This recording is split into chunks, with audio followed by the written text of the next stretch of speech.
Start करने वाले हैं हम हमारा नया चैप्टर जो कि है आयुष्य कामी अध्याय। और फर्स्ट टर्म में देखा जाए इसका वेटेज तो यहाँ से आपको 20 मार्क्स तो पक्का आ जाएंगे। कितने मार्क्स? 20 मार्क्स। और यूनिवर्सिटी की बात करें तो 10 मार्क पक्के आपके आयुष्य कामी अध्याय से, क्योंकि ये चैप्टर में श्लोक बहुत ज्यादा है और जो इंपॉर्टेंट श्लोक रहेंगे हम वो लिखते रहेंगे आपके सामने। ठीक है, समझ में आया? और मैं उम्मीद करता हूँ कि आपने इसके पहले का लेक्चर देख के आया होगा, आयुर्वेद अवतरण। नहीं भी देख के आया होगा कोई दिक्कत नहीं है, समझ में आएगा ये, क्योंकि हमारी स्टार्टिंग ही यहाँ से होती है। ठीक है, सो स्टार्ट करते हैं हमारा पहला टॉपिक से, जो है कि है अष्टांग आयुर्वेद।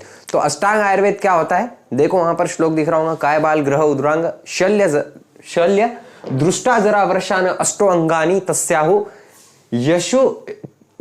चिकित्सा यशु संश्रिता। इसका मतलब क्या होता है कि काय बाल ग्रह उद्रांग शल्य दृष्टा जरा वर्षान, ये याद कर लो यहीं पे। ठीक है, वीडियो को पॉज करो, याद कर लो, बहुत ज्यादा इंपॉर्टेंट श्लोक है, बहुत बहुत बहुत बहुत ज्यादा इंपॉर्टेंट श्लोक है। तो आयुर्वेद में 8 प्रकार के आयुर्वेद पढ़ सकते हैं हम। 8 प्रकार के यहाँ पर डिवीजन होते हैं, जैसे कि हो गया काय, मतलब इनर मेडिसिन, दिख रहा होगा आपको लिखा हुआ है। काय का मतलब होता है मेडिसिन, बाल का मतलब होता है पेडियाट्रिक्स, ग्रह का मतलब होता है सेक्रेटरी, उद्रांग का मतलब होता है ईएनटी, मतलब ईयर, नोज और थ्रोट। ठीक है, उसके बाद शल्य का मतलब होता है सर्जरी, दृष्टा का मतलब होता है टॉक्सोलॉजी, जरा का मतलब होता है जेनेटिक्स और प्रशान का मतलब होता है वाजीकरण। अब वाजीकरण का मतलब क्या है? सो यहां पर ये फर्टिलिटी की बात हो रही है। किसकी बात हो रही है? फर्टिलिटी। ओके, समझ में आ रहा है? गुड। सो यहां पर इतने ब्रांचेस गिरते हैं आयुर्वेदा में, ये 8 ब्रांचेस हमारे गिरते हैं आयुर्वेद में। काय बाल ग्रह उद्रांग शल्य जरा दृष्टा वर्षान अष्टो अंगानी तस्याहु चिकित्सा यशु संश्रिता। ठीक है, ये 8 समझ में आ गया आपको? गुड। सो ये था हमारा पहला टॉपिक आयुष्य कामी अध्याय में। आई होप आपको समझ में बहुत अच्छे से आ गया होगा। उसके बाद देखते हैं हम क्या है रोग के भेद, मतलब कि टाइप्स ऑफ डिसीजेस। आयुर्वेद के हिसाब से टाइप्स ऑफ डिसीजेस कौन से हैं? तो देखो, नीज अगस्तु क्या है? नीज अगस्तु विभागेन तत्र रोगा द्विधा स्मृतः। मतलब क्या है? नीज, ठीक है, ये एक हो गया। उसके बाद अगंतुज, ठीक है, ये दूसरा हो गया। अब यहां पर संधि विग्रह है, या आप इसमें पढ़ोगे कहां पर? संस्कृत में। ठीक है, उसके बाद विभागेन तत्र रोगा द्विधा स्मृता, मतलब 2 टाइप्स के विभाग, मतलब विभाग गिरा है 2 टाइप में रोग का। कौन से? नीज और अगंतुज। ठीक है, अब नीच का मतलब क्या होता है? तो हमने बहुत अच्छे से पढ़ा था पहले अध्याय में, दीर्घजीविती अध्याय में, कि दोष 3 प्रकार के होते हैं। वात पित्त कफ, जो दूसरों को दूषित करने का काम करते हैं। ठीक है, बॉडी को, शरीर को दूषित करने का काम करते हैं। ठीक है, तो नीज रोग में क्या होता है कि जो दोष से उत्पन्न होने वाले, मतलब ऐसे डिसीजेस जो दोष से उत्पन्न होते हैं और पहले दोष को कुपित करते हैं। मतलब रोग होता है किसके वजह से? दोषों के वजह से, वात पित्त कफ, ये तीनों में से एक की वजह से। और इसके वजह से क्या होता है कि वो पूरे शरीर को दूषित करते हैं और दोष पहले इसमें दूषित होते हैं। whereas अगंतुज का मतलब क्या होता है? बाह्य से उत्पन्न होने वाले, मतलब ये पैथोजन से जो उत्पन्न होते हैं। वो एक टर्मिनोलॉजी आपको समझाने के लिए समझा रहा हूं मैं, कि पैथोजन से जो उत्पन्न होते हैं, जो डिसीज पैथोजन बाह्य कारण की वजह से उत्पन्न होते हैं, उसको अगंतुज रोग हम बोलते हैं। और ये किसकी वजह से होते हैं? बाह्य रीजन की वजह से होते हैं, बाह्य कारण की वजह से होते हैं। और ये क्या करते हैं? बाद में दोष को कुपित करते हैं। बाद में मतलब रोग होने के बाद ये दोषों को कुपित करते हैं। ठीक है, उसके बाद चिकित्सा भेद, शोधन शमन चेती समासत औषध द्विधा। मतलब अब यहां पर हम किसके भेद देख रहे हैं? चिकित्सा के भेद देख रहे हैं, मतलब कि ट्रीटमेंट के भेद देख रहे हैं। तो ट्रीटमेंट के मेनली कितने भेद है? 2 है। क्या क्या है? शोधन शमन चेती समासत औषध द्विधा, मतलब 2 प्रकार के यहां पर पढ़ते हैं। पहला कौन सा है? शोधन है। शोधन का मतलब जो दोष है, जो दोष कुपित हुआ है, उनको डायरेक्ट बाहर निकाल देना है। वात पित्त कफ, समझो वात से हुआ है डिसीज, वात से बीमारी हुई है, वात से रोग हुआ है, सो वो वात दोष को ही बाहर निकाल के फेंक दे रहे हैं हम। ठीक है, इसको क्या बोलते हैं? शोधन चिकित्सा। उसके बाद शमन का मतलब क्या होता है कि वो दोषों को हम बॉडी के अंदर ही कम कर रहे हैं। Is it clear? ये चिकित्सा के भेद है। उसके बाद द्रव्य भेद। अब द्रव्य भेद मतलब द्रव्य के कितने भेद है। द्रव्य मतलब मेडिसिन बोल सकते हो आप यहाँ पर ज्यादा, मतलब एक छोटे से टर्म में, छोटे से कंटेक्स्ट में द्रव्य का मतलब होता है मेडिसिन। तो देख लेते हैं मेडिसिन के कितने प्रकार होते हैं। तो शमन कोपन स्वस्थ हितम द्रव्यमिति त्रिधा। त्रिधा का मतलब क्या होता है 3, द्विधा का मतलब 2, ठीक है। सो शमन कोपन स्वस्थ हितम द्रव्यमिति त्रिधा, मतलब द्रव्य कितने प्रकार के हो सकते हैं 3 प्रकार के। पहला है शमन, मतलब दोषों को कम करने वाला। दूसरा है कोपन, मतलब दोषों को बढ़ा देने वाला, ठीक है। समझो अब वात दोष है तो उसके अपोजिट कौन है, कफ दोष है।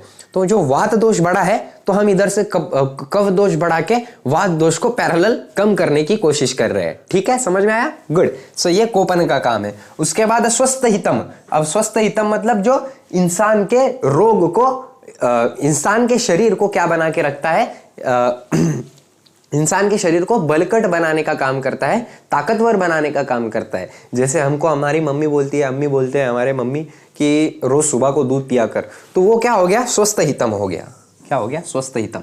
सेकंड ईयर में, मतलब सेकंड प्रोफेशनल में आपको एक सब्जेक्ट है स्वस्थ वृत्त, स्वस्थ वृत्त, वो सब्जेक्ट में यही पढ़ना है हमको, ठीक है, स्वस्थ हितम के बारे में। उसके बाद है त्रिदोष लक्षण। त्रिदोष लक्षण, अब त्रिदोष के गुण क्या है। जैसा मेरे गुण है कि मैं पढ़ाता अच्छा हूँ ऐसा कुछ नहीं है, जो आता है वो बता देता हूँ, ये मेरे गुण नहीं है, मैं अच्छा पढ़ाता हूँ, बट है ऐसा, मतलब बोलते हैं मेरे को सब कि अच्छा बताता है तू कोई भी चीज़। तो समझो ये एक गुण हो गया मेरा। दूसरा गुण हो गया कि मेरे को, मैं एवरेज स्टूडेंट है, बहुत ज़्यादा पढ़ाई करनी पड़ती है। तीसरी बात ये हो गई कि मैं MBBS में नहीं लगा। सो ये क्या हो गया, मेरे गुण हो गए। चौथा गुण है मैं साफ़ सफाई से नहीं रहता हूँ, ऐसी कई बिस्तर किधर भी पड़ा हुआ रहता है, सोया रहता हूँ, ज़्यादा नींद आती है मेरे को, आलसी हूँ, आलसी नहीं हूँ मैं, थोड़ी मेहनत करता हूँ। सो मेहनत करता हूँ थोड़ी बहुत। तो ये मेरा क्या हो गए, गुण हो गए। वैसे ही आपके भी गुण होंगे कुछ, है कि नहीं, है ना, हाँ ठीक है बोल नहीं रहा हूँ मैं चलो कोई नहीं। तो वात दोष के भी, पित्त दोष के भी और कफ दोष के भी यहाँ पर कुछ गुण है, वो यहाँ पर लिखे हुए हैं श्लोक के जरिए। मैं आपको इसका मीनिंग समझा दूंगा सिर्फ, क्योंकि ये ऑलरेडी मैंने पढ़ाया हुआ है। कहाँ पर, आयुष्कामी अध्याय में, ठीक है। देख लेते हैं हम। तत्ण वृक्ष लघु शीत खर सूक्ष्म चलो अनिल। वात दोष को तो पूरा कंप्लीट ही कर दिया हमने। वात दोष होता क्या है, क्या होता है वात दोष से, ये पूरा कंप्लीटेड है। आप एक बार क्रिया शरीर की प्लेलिस्ट में चले जाइएगा और बड़ा बड़ा थंबनेल दिखेगा आपको वात दोष, ठीक है, और मेरा ऐसा फोटो दिखेगा उसमें, ऐसे खड़ा हुआ हूं मैं और ऐसे हंस रहा हूं, तो वो देख लेना है, ठीक है। सो वात दोष क्या है, तत्र वृक्ष लघु शीत खर सूक्ष्म चलो अनिलः। मतलब अनिलः का क्या मतलब है, यहाँ पर कुछ नहीं है, वात दोष का नाम है, पर्याय है वात दोष का। जैसे आपका भी चिंटू मिंटू गोलू पोलू रहता है, लेकिन आपका असली नाम जो है वही रहता है, तो यहाँ पर वही है। तो वात दोष का मतलब क्या होता है, तत्र वृक्ष, मतलब ये वृक्ष है, ड्राई है ये। उसके बाद लघु है, मतलब छोटा है। उसके बाद शीत है, मतलब ठंडा है। उसके बाद खर है, खर है मतलब इधर से उधर जाने वाला है। उसके बाद सूक्ष्म है, बहुत ज्यादा बारीक है। और चलो है, मतलब चलने वाला है, बहने वाला है, अब मूवमेंट करने वाला है। उसके बाद पित्त दोष की बात कर लेते हैं। पित्त सस्नेह तीक्ष्ण उष्ण लघु विस्त्र सरद्रवम, ठीक है। पित्त कैसा है कि वो सस्नेह है, मतलब सस्नेह मतलब तेलगट है, वो कैसा है, तेलगट। उसके बाद तीक्ष्ण है, तीक्ष्ण मतलब थोड़ा गर्म है, कैसा है, गर्म। उसके बाद मतलब हॉट है, उसको थोड़ा हॉट है। उसके बाद उष्ण, उष्ण का भी मतलब वही होता है। उसके बाद लघु, मतलब ये भी बारीकी है। उसके बाद विस्त्रम, मतलब इसमें दुर्गंधी है, फ्रेग्रेंस नहीं है इसमें, ये गंदी बदबू होती है इसमें, पित्त में, ठीक है। जब आप उल्टी करते हो तो देखा होगा आपने, पित्त गिरता है आपका और उसमें थोड़ी बदबू आती है, तो वही है, पित्त है। उसके बाद सर, मतलब ये भी कैसा है, चलने वाला है। और द्रव्यम, मतलब ये द्रव्य है, कैसा है, द्रव्य, द्रव्य मतलब लिक्विड। उसके बाद की बात करते हैं हम कफ दोष की। तो स्निग्ध शीतो गुरुमंद श्लक्ष्णो मृत्यु स्थिर कफः, मतलब ये स्निग्ध है, मतलब चिकट है। उसके बाद शीत है, मतलब ये भी ठंडा ही है, ओके। उसके बाद गुरु है, गुरु मतलब बड़ा। मंद है, मंद मतलब इधर से उधर ये जा नहीं सकता। उसके बाद श्लक्ष्ण, श्लक्ष्ण मतलब ये चिकट, वही चिकट है। उसके बाद स्थिर, मतलब एक ही जगह पर रुकने वाला है। और कफा मतलब कफ, ठीक है, समझ में आ गया। तो दोष कितने प्रकार के रहते हैं, यहाँ पर लिख दिया मैंने, 3 प्रकार के रहते हैं। कौन से, वात पित्त कफ। दोष की संख्या कितनी है, वायु पित्त कफश्चेति त्रयोदशा समासत विकृत अविकृत देह ग्रांति ते वर्तयन्ति च, ये दोष संख्या है। उसके बाद दोष के स्थान क्या है, तो दोष के स्थान मैंने बताया हुआ है वात दोष में कि जो सबसे ऊपर हमारे ना चेस्ट के ऊपर जो रहता है, ये चेस्ट के ऊपर वहां पर क्या रहता है, मेनली कफ रहता है, ठीक है। उसके बाद बीच में नाभि में क्या रहता है, पित्त रहता है, नाभि बोल रहा हूं मैं, पक्वाशय में, ठीक है, पक्वाशय नहीं आमाशय में, सॉरी आमाशय, आमाशय मतलब स्टमक में क्या रहता है, पित्त रहता है, और पक्वाशय में क्या रहता है, वात रहता है। अब सर आप ये डिटेल में क्यों नहीं पढ़ा रहे हो, ऑलरेडी पढ़ाया हुआ है, कहाँ पर, वात दोष में, ठीक है। समझ में आ गया आपको ये, गुड। इसके बाद का आगे का देखते हैं, बिल्कुल देखते हैं, चलो। उसके बाद देखते हैं हम षडरस, कैसा है ना ये लिखना, फिर बोलना फिर पढ़ाना बहुत ज़्यादा मुश्किल होता है, आसान नहीं है ये, सच में बोल रहा हूँ। पहले मेरे को खुद को पढ़ना पड़ता है, फिर आपको पढ़ाना पड़ता है। आपसे यही रिक्वेस्ट है कि मेरे को एटलीस्ट फीडबैक दे दिया करो कि समझ में आया है या नहीं आया है, कि यहाँ पर प्रॉब्लम गई है, शेयर किया करो ठीक है। ये मोटिवेट करता है, मोरल बूस्ट करता है, ठीक है। किया करो उतना तो भी, कम से कम मैं आपके लिए इतना कर रहा हूँ, आप इतना नहीं कर सकते, ठीक है, क्या करो, चलो कोई नहीं। षडरस देख लेते हैं। साधु अम्ल लवण तिक्त कटु कषाय षड द्रव्य अश्रास्ताते ते यथा पूर्व बलवहा। षडरस का मतलब क्या है, षड का मतलब क्या होता है, छह, और रस मतलब रस, रस मतलब जो टेस्ट है हमारी उसको रस बोलते हैं, क्या बोलते हैं, रस, मतलब जो टेस्ट रहता है ना हमारा उसको रस बोलते हैं। तो यहाँ पर आयुर्वेद के हिसाब से 6 टेस्ट हो सकते हैं, ठीक है। जैसे मॉडर्न से इसको कोरिलेट कर सकते हो आप, मीठा, खारा, ठीक है, सॉर और स्पाइसी, ये वगैरह वगैरह आप कर सकते हो। तो यहाँ पर कौन से 6 माने हुए, सबसे पहला है साधु। साधु का मतलब क्या होता है, मीठा, ठीक है, स्वीट। उसके बाद अम्ल, अम्ल का मतलब क्या होता है, ठीक है, आम्बट, ठीक है, आम्बट समझता है ना आपको, गुड। सौर के कुछ बोलते हैं उसको, सोर, सोर, ठीक है। उसके बाद लवन, लवन का मतलब होता है खारट, सॉल्टी, ठीक है। उसके बाद अब तिक्त का मतलब आपको तीखा लगेगा, बट तिक्त का मतलब होता है यहाँ पे कटु, ठीक है, कड़ू, ठीक है। उसके बाद कटु का मतलब होता है तीखा, ओके, और कषाय का मतलब होता है तुरट, ठीक है। समझ में आया आपको, गुड। उसके बाद आगे देखते हैं हम वीर्य। वीर्य क्या है, अब वीर्य का मतलब आप स्पर्म से कंफ्यूज कर दोगे, लेकिन ऐसा बिल्कुल नहीं है। यहाँ पर वीर्य का मतलब अलग होता है, ठीक है, मतलब फाइनल प्रोडक्ट, डाइजेशन के बाद का प्रोडक्ट को हम क्या बोलते हैं, वीर्य बोलते हैं, ठीक है। वीर्य कितने टाइप के हो सकते हैं, 2 टाइप के, उष्ण शीत गुणो वीर्य द्विधा स्मृतम, ठीक है। मतलब उष्ण 2 प्रकार के हो सकते हैं वीर्य, एक होता है उष्ण और एक होता है शीत। मतलब उष्ण मतलब कि जो जिसका खाने के बाद गर्म चीज, ठंडी चीज बोलते हैं हम भी, देखो अक्सर कि ज्वारी जो है वो ठंडी है, ऐसा बोलते हैं ना, अंडे गर्म रहते हैं खाने में, इसलिए वो धूप काले में नहीं खाने चाहिए, मतलब जो गर्मी रहती है तब नहीं खाने चाहिए, ऐसा बोलते हैं ना, तो वो इस वजह से बोलते हैं। देखो आयुर्वेद जो पुराने बोलते हैं ना अपने, वही आयुर्वेद है, दूसरा आयुर्वेद कुछ भी नहीं है। जो पुराने बोलते थे ना हमारा आयुर्वेद था, वैसे ही आयुर्वेद होता है, ठीक है। समझ में आया आपको, गुड।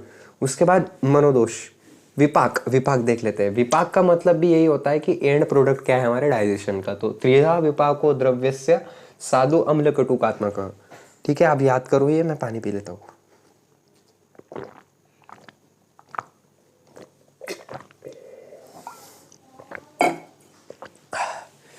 तो त्रिधा विपाको द्रव्यस्य साधु अम्ल कटुकात्मक, मतलब 3 टाइप के विपाक होते हैं।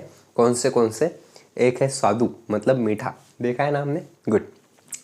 ये जितने भी टेस्ट दिख रहे हैं आपको 6, ये 6 के 6 टेस्ट इनमें कन्वर्ट हो जाते हैं एंड प्रोडक्ट में, मतलब डाइजेस्टेड फूड की बात चल रही है यहाँ पर, ठीक है।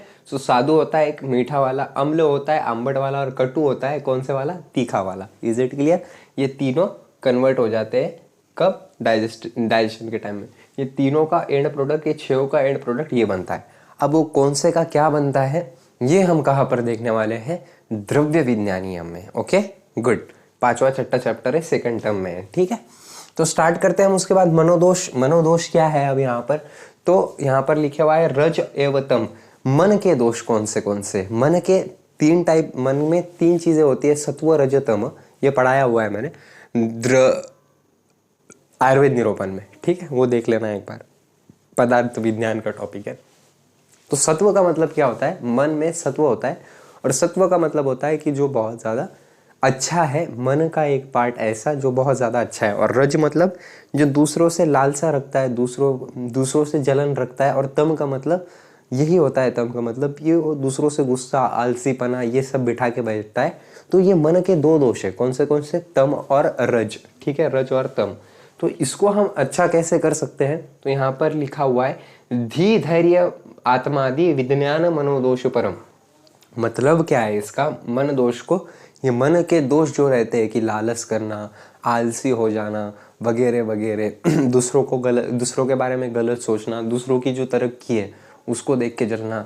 ठीक है, सो ये कैसे ठीक हो सकते हैं? तो यहाँ पर आयुर्वेद ने बोला हुआ है कि धी धैर्य आत्मादि विज्ञान मनोदोष परम। मतलब आप सबसे पहले धी को बढ़ाओ, बुद्धि को बढ़ाओ, अपनी माइंड को बढ़ाओ, माइंड की पीस को बढ़ाओ। उसके बाद धैर्य से काम लो, मतलब धैर्य मतलब स्टेबिलिटी से काम लो। और उसके बाद विज्ञान को बढ़ाओ, साइंस को बढ़ाओ, अपने अंदर ज्ञान को बढ़ाओ, विज्ञान को बढ़ाओ। और इससे ऑटोमेटिक जो तम और रज है आपके वो कम हो जाएगी। ठीक है, यहाँ पर इसका बोलना है। उसके बाद दोषों की चिकित्सा कैसी करनी चाहिए हमारी बॉडी में? जो दोष बढ़ गए हैं उनकी चिकित्सा कैसी करनी चाहिए आयुर्वेद के हिसाब से? तो शरीर जानाम नाम है यहाँ पे। ठीक है, दोषाना क्रमेण औषध बस्ती विरेको वमन तेल घृत मधु। मतलब क्या है इसका? शरीर में जो दोष बढ़ गए हैं उसके लिए बेस्ट उपाय क्या है? तो बेस्ट उपाय ये है कि क्रमेण, मतलब क्रमेण कैसा हो सकता है? वात पित्त कफ ऐसे बोलते हैं ना अपन, तो ये क्रम हो गया दोषों का, वात पित्त कफ, ये क्या हो गया? क्रम हो गया। तो ये क्रम से बस्ती पहले देनी चाहिए वात को। बस्ती का मतलब क्या होता है कि हम एनस में हाथ डाल के जो भी स्टूल है वो बाहर निकाल लेते हैं, उसको बस्ती बोलते हैं। ठीक है, सो ये हम वात में कर सकते हैं। उसके बाद विरेचन, विरेचन का मतलब भी वही होता है। और वमन, वमन का मतलब होता है कि उल्टी करके बाहर निकालना। ठीक है, तो ये तीनों चीजें कर सकते हैं हम। वात में क्या कर सकते हैं? वात में तैल बस्ती कर सकते हैं, मतलब बोला मैंने, हाथ डाल के स्टूल को बाहर निकालना, या फिर मेडिसिन देके स्टूल को पास करवाना। ठीक है, उसको बोलते हैं बस्ती। ठीक है, आप हम अच्छे से पढ़ेंगे ये सेकंड टर्म में। तो वात इससे कम हो सकता है कि हम क्या करें? ठीक, तो वात इससे कम हो सकता है बस्ती से। और पित्त किससे कम होगा? विरेचन से। विरेचन का मतलब भी वही होता है, सिर्फ यहाँ पर विरेचन का मतलब भी वही होता है। उसके बाद वमन, वमन मतलब उल्टी करा के हम कफ को निकालते हैं, और विरेचन से पित्त को। अब बस्ती में, वात में तैल का यूज होता है बहुत ज्यादा, तैल का यूज करना चाहिए। पित्त में घृत का यूज करना चाहिए। और कफ में मधु, मधु का यूज करना चाहिए। मधु मतलब क्या होता है? हमारा शहद। ठीक है, घृत का मतलब क्या होता है? घी। ठीक है, अगर कोई व्यक्ति बहुत ज्यादा, कोई रोगी पित्त से पीड़ित है तो उसको घी की मात्रा बढ़ा दी जाए। कोई व्यक्ति वात से रोगी है तो उसको तैल की, जो तैल है वो उसके खाने में ज्यादा ऐड किया जाए। और जो कफ का शिकार है उसको हम मधु देके, मतलब शहद देके, मतलब हनी देके उसको ठीक कर सकते हैं। उसके बाद विशंति गुण देख लेते हैं। Very very very very very very very very very important, विशंति गुण। विशंति गुण मतलब क्या होता है? 20 गुण। विशंति का मतलब होता है 20। तो 20 गुण देखने हैं हमको यहाँ पर, जो आयुर्वेद ने बोले हुए हैं। और यहाँ पर वेरी वेरी इंपॉर्टेंट क्यों बोला मैंने? सिर्फ एक रीजन है इसके पीछे, कि ये पार्ट आपको पदार्थ विज्ञान में 10 मार्क का आएगा, बोले आएगा फर्स्ट टर्म में। और यूनिवर्सिटी में 5 मार्क का आएगा, बोले आएगा ही आएगा। ठीक है, सो देख लेते हैं हम। गुरु मंद हिम, ये याद कर लो आप। ठीक है, श्लोक है, गुरु मंद हिम स्निग्ध लक्षण सांद्र मृदु स्थिरा गुना सूक्ष्म विशदा विशंति सविपर्य। ठीक है, ये श्लोक है। अब श्लोक का हम इसको इसका टुकड़े नहीं किए जा सकते। यहाँ पर सविपर्याय बोले भाई, मतलब इसका उल्टा कर दो और सब बनाओ। ठीक है, आपके हिसाब से बनाओ। तो यहाँ पर बनाया हुआ है आपके कन्वीनियंस के हिसाब से। तो जो गुरु है, इसका विशंति गुण का मतलब क्या होता है? 20 गुण है और 10 गुण के अपोजिट दूसरे 10 गुण है। वो 10 गुण कौन से अपोजिट है, यहाँ पर हमको आयुर्वेद के हिसाब से देखना है। तो सबसे पहला है गुरु। गुरु का मतलब होता है लघु, मतलब नहीं, गुरु का अपोजिट होता है लघु। मतलब जो गुरु है, गुरु का मतलब क्या होता है? बड़ा। और लघु का मतलब क्या होता है? छोटा। ठीक है, उसके बाद होता है मंद, और उसके बाद होता है, उसका अपोजिट होता है तीक्ष्ण। मंद मतलब जो ठहरा हुआ है, जो एकदम आराम से है। ठीक है, उसको क्या बोलते हैं? मंद। और तीक्ष्ण बोले तो जो बहुत ज्यादा चपड़ है। ठीक है, उसके बाद हिम है हमारे पास। हिम मतलब ठंडा और उष्ण मतलब गर्म। उसके बाद स्निग्ध है और रुक्ष है। स्निग्ध मतलब चिकट और रुक्ष मतलब आपको पता ही होगा खरखरा, ठीक है। उसके बाद श्लक्षण है और खर है। श्लक्षण मतलब चिपचिपा और खरा का मतलब भी वही। उसके बाद सांद्र सॉलिड और लिक्विड, ठीक है। उसके बाद मृदु और कठिन मतलब नरम और सख्त। उसके बाद है सूक्ष्म और स्थूल। सूक्ष्म मतलब बारीक और स्थूल मतलब मोटा। वहीं पर स्थिर और सर। स्थिर मतलब रुका हुआ और सर मतलब चलने वाला। उसके बाद है विशद और उसके उसके अपोजिट है पिच्छिल। विशद मतलब जो हाथ लगाने में एकदम जिससे चिकटपना ना मिलता हो, एकदम सॉलिड हो। और पिच्छिल का मतलब क्या होता है, जो बहुत ज़्यादा चिकट है। चिकट का उल्टा पर्याय क्या होगा वो बोल दो, ठीक है। सो वीडियो अच्छा लगा होगा तो लाइक ज़रूर कर देना, शेयर ज़रूर कर देना अपने दोस्तों के साथ और सब्सक्राइब करना बिल्कुल मत भूलना। Thank you.